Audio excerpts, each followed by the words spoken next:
Well, good morning, everyone. Clint Thomas here from RKN. We made it through this crazy election yesterday. Whether you're a Democrat or Republican, now we can all get back to the business of hopefully being Americans. And all the crazy political ads have stopped. One thing that I like to do is find common ground.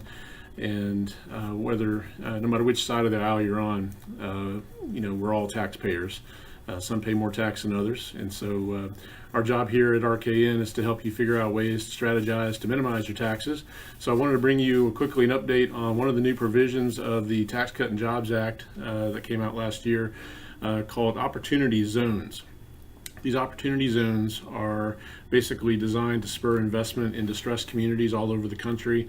All 50 states, District of Columbia, 5 U.S. territories have been designated. Over 8,000 communities have been designated as qualified opportunity zones.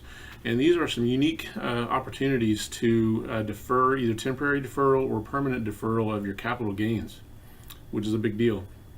And so I'm going to briefly tell you how these work.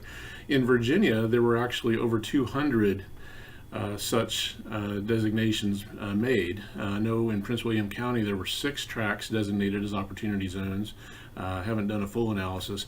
If you actually go to the VEDP website, there's a way to pull up a map, the Virginia Economic Development Partnership, VEDP.org.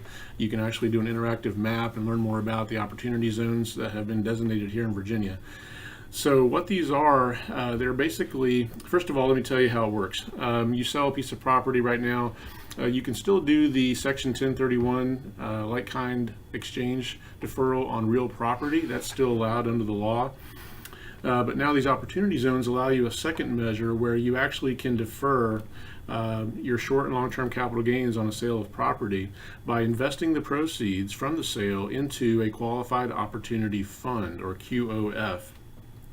These can be a new LLC, a partnership, a corporation of some type, S Corp, that are set up for the purpose of investing in qualified opportunity zone property.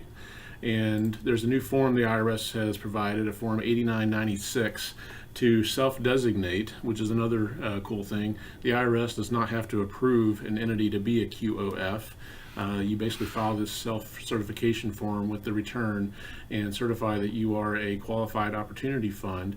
And as long as that entity holds at least 90% of its assets in qualified opportunity zone property, and you're a member or shareholder of that entity, then you enjoy capital gain deferral, again, either short-term or long-term.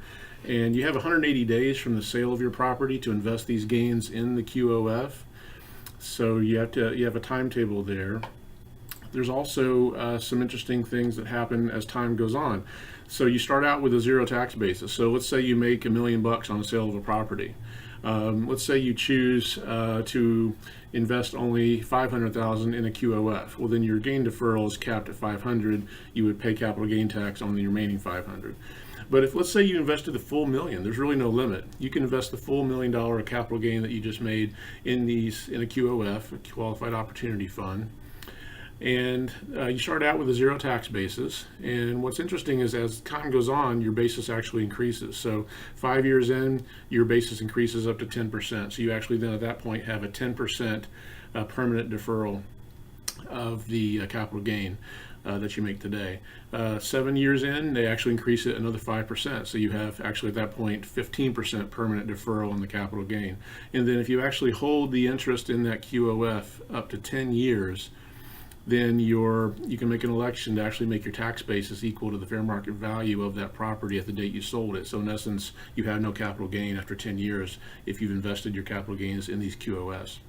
So a really unique opportunity under this Tax Cut and Jobs Act to spur investment in distressed communities, provide shelter to your capital gains, either temporarily or long-term or permanent.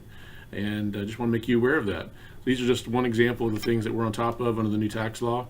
And so please give us a call if you have any questions or want to discuss these further. We have a lot of clients here at RKN with real estate holdings and interest in that area. So just know we're here for you. And I am Clint Thomas at RKN. We are guiding you forward. Hope you have a great day.